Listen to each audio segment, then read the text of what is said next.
साथ देती नहीं ये किसी का, साथ देती नहीं ये किसी का। क्या भरोसा है इस जिंदगी का, क्या भरोसा है इस जिंदगी का।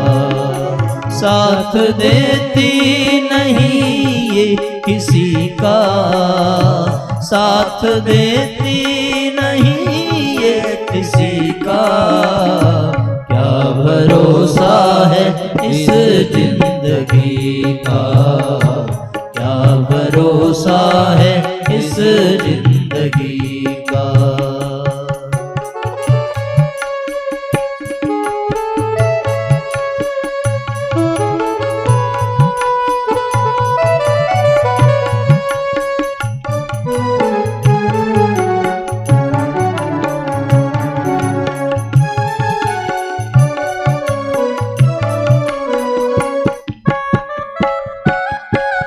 सभी भावपूर्वक तालियां बजाइए।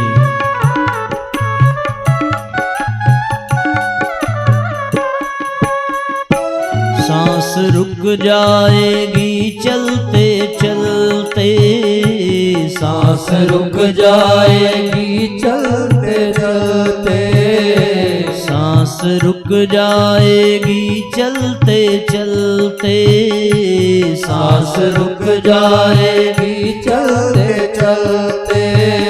क्षमा बुझ जाएगी जलते जलते, क्षमा बुझ जाएगी जलते जलते। दम निकल जाएगा, दम निकल जाएगा, दम निकल जाएगा, दम निकल जाएगा, दम निकल जाएगा रोशनी का। क्या भरोसा है इस जिंदगी का, क्या भरोसा है इस जिंदगी का।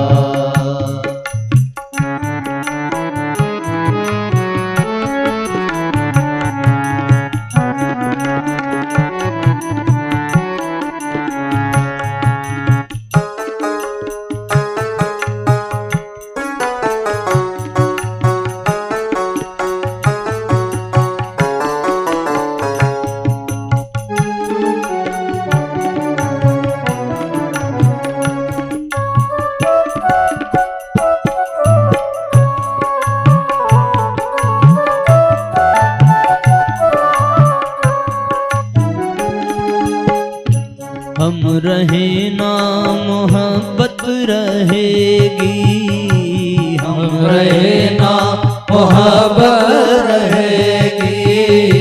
दास्तां अपनी दुनिया कहेगी, दास्तां अपनी दुनिया कहेगी। हम रहे ना मोहब्बत रहेगी, दास्तां अपनी दुनिया कहेगी, दास्तां अपनी दुनिया कहेगी। जीवन समाप्त हो जाएगा पर हमारी बातें, हमारी यादें, हमारा स्वभाव इस दुनिया में रह जाएगा। इसलिए बहुत संभल करके जीने की आवश्यकता है। शरीर मिट जाएगा, नाम मिट जाएगा, पर हमारी बातें, हमारी यादें इस संसार में रह जाती हैं। विवेकानंद का शरीर मिट गया पर विवेकानंद के विचारों को कोई मिटा नहीं सकता। परम पूज्य गुरुदेव ने शरीर छोड़ दिया पर उनके विचार, उनके स्वभाव, उनके व्यवहार और उनकी योजना पर कोई आंच नहीं आ सकती। उसी प्रकार साथियों, हम रहें या ना रहें पर हमारी बातें, हमारी मोहब्बत अवश्य इस संसार में रहेगी और दुनिया उसी का गुणगान करेगी। इसलिए हम रहे ना मोहब्बत रहेगी, हम रहे ना मोहब्बत रहेगी। दास्तां अपनी दुनिया कहेगी, दास्तां अपनी दुनिया कहेगी।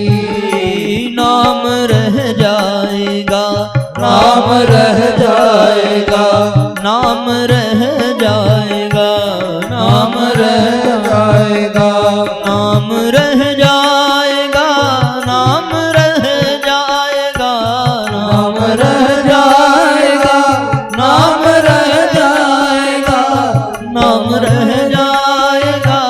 आदमी का क्या भरोसा है इस जिंदगी का, क्या भरोसा है इस जिंदगी का।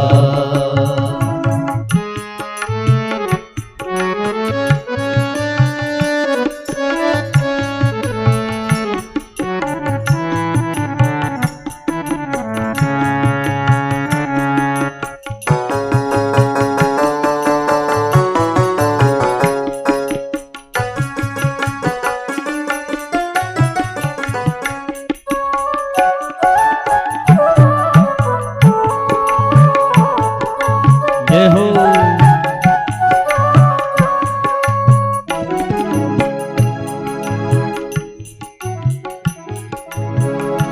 दुनिया है एक हकीकत पुरानी, दुनिया है एक हकीकत पुरानी, चलते रहना है उसकी रवानी, चलते रहना है उसकी रवानी। दुनिया है एक हकीकत पुरानी, चलते रहना है उसकी रवानी, चलते रहना है उसकी रवानी। फर्ज पूरा करो, फर्ज पूरा करो, फर्ज पूरा करो, फर्ज पूरा करो, फर्ज पूरा करो बंदगी का। क्या भरोसा है इस जिंदगी का, क्या भरोसा है इस जिंदगी का। साथ देती नहीं ये किसी का, साथ देती नहीं ये किसी का।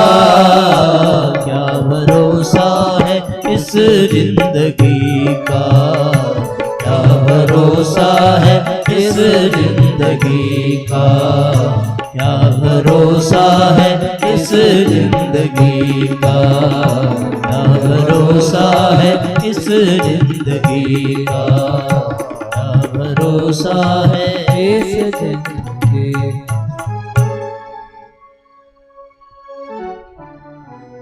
तो साथियों, जीवन धीरे धीरे मृत्यु की ओर बढ़ रहा है, और जब ऐसी विषम परिस्थिति हो तो मन में इस बात की चिंता और हो जानी चाहिए कि हम क्या करें कि हमारा ये जीवन व्यर्थ न जाए। जीवन व्यर्थ चला गया तो बड़ी हानि होगी। और नारद जी के मन में एक भाव, एक जिज्ञासा जग गई कि इस संसार में ऐसे असाधारण असामान्य लोग बहुत कम हैं जो जप तप व्रत नियम संयम अपना करके त्याग तितिक्षा के मार्ग पर चलकर अध्यात्म के पथ पर आगे बढ़ते हैं और अपने जीवन को धन्य बना लेते हैं। पर इस संसार में ऐसे अनेकों हजारों लाखों करोड़ों अरबों व्यक्ति ऐसे हैं जो बहुत सामान्य स्तर के हैं, जो गृहस्थी हैं, जो कम पढ़े लिखे हैं, जो गांव गिराव के हैं, जो ग्राम्य भाषा ही समझते हैं, जिनको यम नियम ब्रह्मचर्य संयम साधना ये बड़ी बड़ी बातें समझ में नहीं आती। वो छोटा मोटा कोई व्रत कर लेते हैं तो बड़ी मुश्किल से संपन्न हो पाता है। वो कोई छोटा मोटा अनुष्ठान कर लेते हैं तो उनको बड़ा आनंद आता है।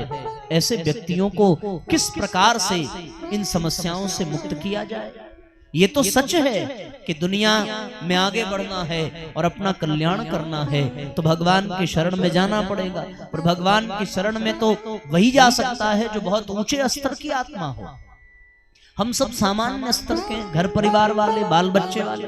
अब हमसे कोई ये कह दे कि भैया 2 घंटे रामचरितमानस का पाठ पढ़ो, तो फिर हमारी गाय को चारा कौन खिलाएगा, बच्चों को भोजन कौन बनाएगा, टिफिन कौन तैयार करेगा। कोई ये कह दे कि भैया 3 घंटे बैठ करके गायत्री जपो, तो घर का खर्च कौन चलाएगा। ये सब हमारे बस की बात है नहीं। कोई कह दे भाई इतने दिनों तक उपवास रखना, अरे तीज करवा चौथ रख लिया, वही बड़ी मुश्किल से सद पाता है। लेने के देने पड़ जाते हैं, डॉक्टर बुलाना पड़ जाता है, दवा लेनी पड़ जाती है। ऐसी स्थिति में सामान्य लोग, छोटे छोटे लोग क्या करेंगे, कहां जाएंगे। तभी तो उनके जीवन की समस्याएं खत्म होंगी। जो बहुत बड़े स्तर की, ऋषि स्तर की चेतना है, उनके जीवन में थोड़ी क्रोध मोह अहंकार है, उनके जीवन में कोई थोड़ी नशा है, कोई कुरीतियां हैं, उनके जीवन में कोई गंदी आदत नहीं है। वो तो हिमालय की गुफाओं में, कंदराओं में, भगवान के भजन में नित्य निरंतर ऐसे निमग्न हैं कि उनको मृत्यु से भी कोई भय नहीं है। चाहे जब शरीर छूट जाए, वो तो भगवत प्राप्त स्तर की चेतना ही है।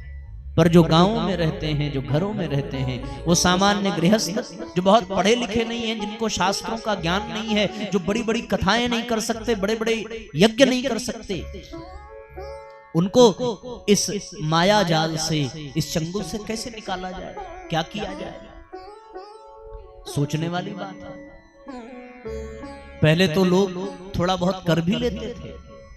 पहले हर घर में यज्ञ होता था, हर घर में लोग सूर्य को अर्घ देते थे, लंबे समय तक ब्रह्मचर्य आदि नियमों का पालन कर अपनी आत्मा का उत्सर्ग करते थे और ईश्वर को प्राप्त होते थे। पहले तो ऐसा ही क्रम था, 25 वर्ष तक ब्रह्मचर्य आश्रम, फिर 50 तक गृहस्थ आश्रम, उसके बाद वानप्रस्थ, उसके बाद फिर संन्यास। 100 वर्षों की आयु मनुष्य की बताई गई है। और आज के समय में समय कहाँ है। आज तो 60 के ऊपर यदि कोई चला जाए तो उसको सिद्ध पुरुष समझना चाहिए, क्योंकि वो जीवित है, यही बड़ी बात है। इतने रोग हैं, इतनी परेशानियां हैं, ऐसे ऐसे रोग आ गए हैं जिनके बारे में न कभी सुना था, न कभी जाना था। आप विचार करके देखो जरा।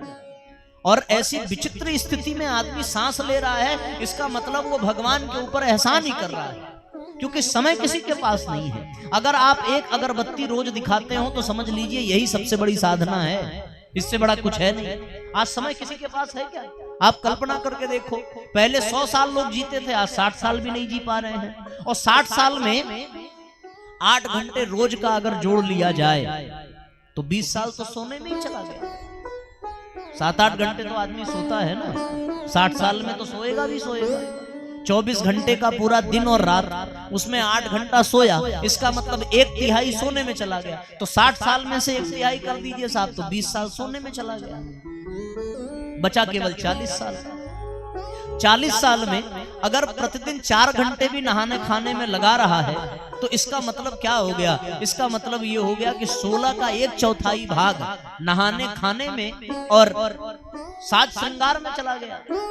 तो 40 साल में 10 साल तो केवल नहाने खाने सजने संवरने में चला गया।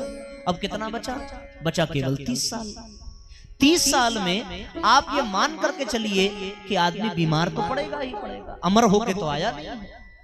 तो उस 30 साल में हम इतना तो कह सकते हैं कि 4-5 साल तो बीमारी में चले जाएंगे, इससे कम में नहीं आने वाला। एक बार अगर टांग टूट गई तो 3 महीने के लिए तो आदमी को फुर्सत, वो तो अब किसी लायक नहीं रहे, और टूटती सबकी है। एक भी व्यक्ति आप ऐसा नहीं पाएंगे जिसका कभी एक्सीडेंट न हुआ हो, कभी चोट चपेट न लगा हो। भाई माताओं के तो आए दिन कुछ न कुछ बीमारियां लगी रहती हैं। जब वो बच्चे जन्म देती हैं तब भी उनका ऑपरेशन होता है। तो आप ये मान करके चले कि 30 साल में से 5 साल केवल इलाज में खत्म, बचा कितना, 25 साल। बचपन के 5 साल आदमी कुछ कर सकता है। भाई पैदा हुआ तो पैदा होते ही थोड़ी ब्रह्म ज्ञानी बन जाएगा। खेलने कूदने, तोतली भाषा में बोलते बोलते, गुटरगू चलते चलते उसके जीवन के 5 साल यूं ही बीत जाते हैं। बचा बाबूजी 20 साल। अंतिम के भी 4-5 साल बेकार ही जाएंगे, क्योंकि अंत समय में ना आंख काम करेगा, न कान काम करेगा, न घुटना काम करेगा, न किडनी काम करेगी, न फेफड़ा काम करेगा। तो अंतिम के 5 साल भी तो व्यर्थ ही चले जाएंगे। बचा कितना? अगर सही सही हिसाब लगाया जाए 15 साल बचा, तो 15 साल में आप कमाएंगे खाएंगे कि नहीं खाएंगे?